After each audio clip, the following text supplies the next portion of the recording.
നമസ്കാരം. സോഡിയാക് മീഡിയയിലേക്ക് എല്ലാ പ്രേക്ഷകർക്കും സ്വാഗതം. 2025 മെയ് മാസത്തെ ചതയ നക്ഷത്രക്കാരുടെ നക്ഷത്രഫലമൊന്ന് പരിശോധിച്ച് നോക്കാം.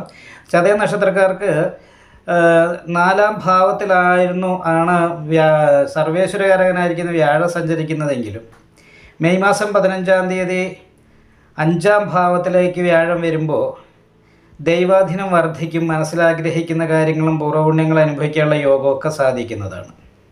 4-ാം ഭാവത്തിൽ 15-ാം തീയതിക്ക് ശേഷം നിവർത്തി സ്ഥാനാധിപതിയായിരിക്കുന്ന സൂര്യൻ നിൽക്കുന്നത് കാരണം കൊണ്ട് താൽക്കാലികമായിട്ട് വീട് വിട്ട് തൊഴിലുമായിട്ട് ബന്ധപ്പെട്ടൊക്കെ മറ്റൊരു സ്ഥലത്തേക്ക് പോകാനുള്ള യോഗമൊക്കെയാണ് കാണുന്നത്. കാരണം കർമാധിപതിയായിരിക്കുന്ന ചൊവ്വയ്ക്ക് നീചാവസ്ഥയാണുള്ളത്, നീചഭംഗ ചക്രവർത്തി യോഗമാണുള്ളത്.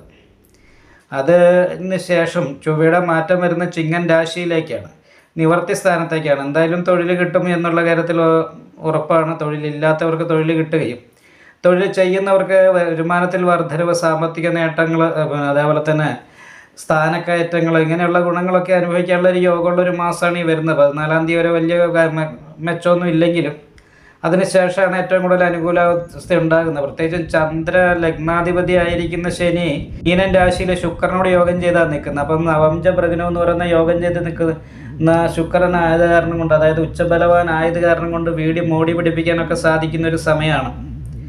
ഭാഗ്യാധിപതി രക്ഷാസ്ഥാനത്ത് നിൽക്കുന്ന കാരണം പിതൃഗുണം അനുഭവിക്കാനായിട്ട് യോഗമുണ്ട്. അപ്പോൾ പിതാവിൽ നിന്നും സാമ്പത്തികമായിരിക്കുന്ന നേട്ടങ്ങൾ ഉണ്ടാക്കാനും പിതാവിൻ്റേതായിരിക്കുന്ന അനുഗ്രഹം കിട്ടാനൊക്കെ യോഗമുള്ള സമയമാണ്. അവർക്ക് നമ്മളോട് മാനസികമായിട്ട് നല്ല അറ്റാച്ച്മെൻറ്റ് വർദ്ധിക്കുന്ന ഒരു സമയമാണ്. സഹായസ്ഥാനത്ത് നിൽക്കുന്ന ബുധൻ എല്ലാ രീതിയിലുള്ള സഹായങ്ങളും സാധിക്കുന്നതാണ്. അപ്പോൾ ചതയ നക്ഷത്രക്കാരെ സംബന്ധിച്ച് ഈ 15-ാം തീയതി കഴിഞ്ഞാൽ ഏറ്റവും നല്ല ഗുണഫലങ്ങൾ, അനുകൂലമായിട്ടുള്ള ഫലങ്ങളൊക്കെ അനുഭവിക്കാനായിട്ട് സാധിക്കുന്ന ഒരു മാസമാണ്. ഈ മാസം മുതൽ അങ്ങോട്ടൊക്കെ ഒരു വർഷത്തേക്ക് വ്യാഴം മിഥുനൻ രാശിയിൽ നിൽക്കുന്നത് കൊണ്ട് തുടർന്ന് അങ്ങോട്ടുള്ള എല്ലാ മാസങ്ങളിലും നല്ല രീതിയിലുള്ള ഗുണങ്ങൾ അനുഭവിക്കാനായിട്ട് സാധിക്കും. പക്ഷേ ഒരു കുഴപ്പമുള്ള എന്താ വെച്ചിട്ടുണ്ടെങ്കിൽ 19-ാം തീയതി രാഹുവിൻ്റെ ഒരു മാറ്റം വരുന്നുണ്ട്. അപ്പോൾ ജന്മത്തിലേക്കാണ് രാഹു മാറുന്നത്. നിവർത്തി സ്ഥാനത്ത് ക്ഷുദ്രകാരകനായിരിക്കുന്ന കേതുവും മാറും. അപ്പോൾ അങ്ങനെ വരുന്ന സമയത്ത് സന്തോഷിച്ചിരിക്കുമ്പോൾ ടെൻഷൻ ഉണ്ടാകുക, ഇടയ്ക്കിടയ്ക്ക് തലവേദന പോലെയുള്ള രോഗാവസ്ഥ കാര്യങ്ങൾ ഉണ്ടാകുക, നടുവേദനയോ അടിവയറ് സംബന്ധമായിട്ടുള്ള രോഗങ്ങൾ. അപ്പം ഇങ്ങനെയുള്ള കാര്യങ്ങൾക്കൊക്കെ തടസ്സം വരുത്താനുള്ള സാധ്യതയുണ്ട്. 7-ാം ഭാവത്തിൽ കേതു നിൽക്കുന്നത് കാരണം കൊണ്ട് ദാമ്പത്യ സംബന്ധമായിട്ട് ചെറിയ പ്രശ്നങ്ങൾ, ഭാര്യയ്ക്ക് ചില്ലറ രോഗാവസ്ഥ പോലെയുള്ള വിഷയങ്ങൾ കൊണ്ടൊക്കെ കുറച്ച് മാനസിക ടെൻഷൻ അനുഭവിക്കണം വീടുമായിട്ട് ബന്ധപ്പെട്ടുള്ള വിഷയത്തിൽ. പക്ഷേ അങ്ങനെയൊക്കെ ആണെങ്കിലും ബുധശുക്ര യോഗം രക്ഷാസ്ഥാനത്ത് നല്ലതാണ്. ലഗ്നാധിപതിയോട് ചേർന്ന് തന്നെ ശുക്രൻ നിൽക്കുന്നു. ശുക്രൻ്റെയും ലഗ്നാധിപതിയുടെയും ബന്ധനദോഷം ഉണ്ടായിരുന്നതൊക്കെ മാറി അനുകൂലാവസ്ഥ വരികയാണ്. അപ്പോൾ ബന്ധനദോഷമൊക്കെ ഇല്ലാത്ത കാരണം കൊണ്ട് മനസ്സിലാഗ്രഹിക്കുന്ന എല്ലാ ഭൗതികമായിരിക്കുന്ന സുഖങ്ങളും അനുഭവിക്കാനായിട്ട് സാധിക്കും.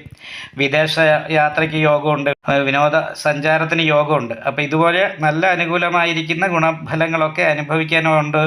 ഈ മാസം സാമ്പത്തികമായിട്ട് നല്ല വർധനവ് ഉണ്ടാക്കാനായിട്ട് സാധിക്കും. പക്ഷേ വീട് വിട്ട് നിൽക്കും. വീട്ടിൽ നിൽക്കുമ്പോൾ ദേഷ്യം കൂടും, എടുത്തുചാട്ടം പോലെയുള്ള പ്രശ്നങ്ങളുണ്ടാകും. ഹൃദയ സംബന്ധമായിട്ട് രോഗങ്ങളുള്ളവർ ശ്രദ്ധിക്കണം. കാരണം ആഗ്നേയഗ്രഹമായിരിക്കുന്ന സൂര്യൻ ലഗ്നത്തിൻ്റെ 4-ാം ഭാവത്തിൽ നിൽക്കുമ്പോൾ അത് ഹൃദയ സംബന്ധമായിട്ടുള്ള രോഗങ്ങൾ ഉണ്ടാക്കാൻ സാധ്യതയുണ്ട്. അപ്പോൾ എന്തായാലും നന്നായിട്ട് പ്രാർത്ഥിക്കാതെ വഴിപാടുകൾ ചെയ്താൽ ഈ മാസം നല്ല അനുകൂല ഗുണഫലങ്ങൾ അനുഭവിക്കാൻ ചതയ നക്ഷത്രക്കാർക്ക് സാധിക്കുന്നതാണ്. നിങ്ങൾക്ക് ഈ വീഡിയോ ഇഷ്ടപ്പെട്ടാൽ ലൈക്ക് ചെയ്യുക, നിങ്ങളുടെ അഭിപ്രായങ്ങൾ കമൻറ്റ് ചെയ്യാം.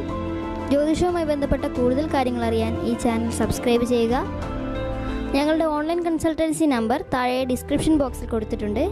ആവശ്യമുള്ളവർക്ക് കോൺടാക്റ്റ് ചെയ്യാവുന്നതാണ്.